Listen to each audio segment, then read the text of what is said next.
Hi, everyone. It's Dr. Stephanie D. Burrows, CEO of Stephanie Speaking. I speak, train, coach, and write. So I have a book out, and I'm in the midst of another one. And I'm just looking forward to sharing this with you. It's I know I shared earlier today, but I'm coming across so many wonderful things. And many of you have already read these books, and you've read a lot of other books that I haven't, and I've read a lot of books you may not have. But there are some of you who may not have had the opportunity to read. Your schedules don't allow for it, or it's not something that you've really paid a lot of attention to. So when I come across something that I think is extremely profound, or is something that we can take an action on that will better our lives, it is my intention to share this with you. So here we go. This is from the Seven Spiritual Laws of Success.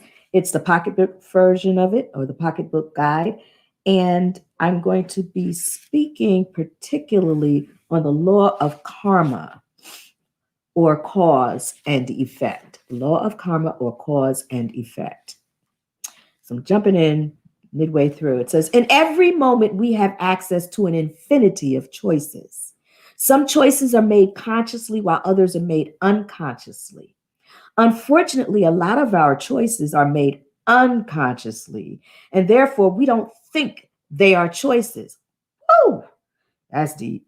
And yet they are.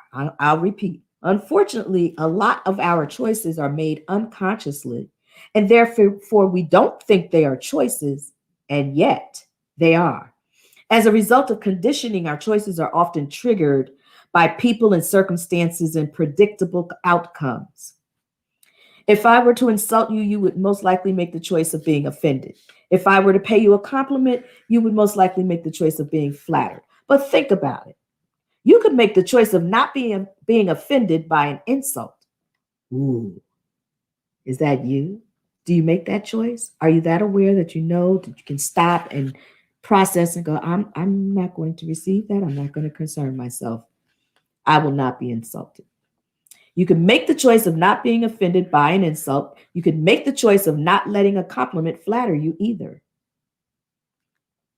The best way to use karmic law is to step back and witness the choices you are making in every moment.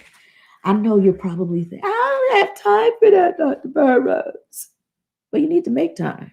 You should make time. I mean, if you want to better your life, you got to take time out and make time for you. You have to make time for thinking about what you're saying, and the choices that you're making and why you're making them. And some of them are going to be unconscious because they're going back to your core values. And maybe you need to change some of those core values.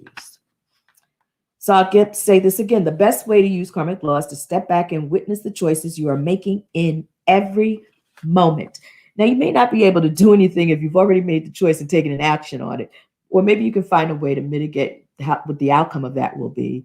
But the bottom line is, even if it's after the fact, you're taking the time to stop and think about that choice. And that's fine. That's great, because it says that you really are anxious to grow internally, inwardly, mentally. You really are anxious to live a different way and not be so, what's the word, bound in the outcomes of the choice because you just chose to look at it differently. When you make any choice, ask yourself two things. What are the consequences of this choice? And will the choice I'm making bring happiness to me and to those around me? There's always one choice that will create maximum happiness both for you and those around you. This choice is the spontaneous right action because it's the action that nourishes you and everyone else who was influenced by that action. Ooh. So we want to make sure we're influencing people by we know we are influencing people by our actions, but what kind of influence do we want to have is the question. So how do you make spontaneous right choices? By paying attention to sensations of comfort or discomfort in your body. At the moment you make a choice, ask your body, what are the consequences of this choice? If your body sends a message of comfort, according to Deepak Chopra, that's the right choice. If you feel uneasiness in your body, even as you ask the questions, then it's not the appropriate choice. And that's my reading for today from Deepak Chopra's Pocketbook Guide on the seven spiritual laws of success. There's a larger book. You can tell by how beat up this thing is. I mean, it is beat up, torn, still got markings and dog ears and little things stuck in there because I've read this once or twice and I was back on it another time. So, bottom line is, this is the bigger book. It's a practical guide to the fulfillment of your dreams. The seven spiritual laws of success, a practical guide to the fulfillment of your dreams. Got a little bit of something for everybody. You know, that's Miles Monroe. I got a few things on from him. I love Miles Monroe.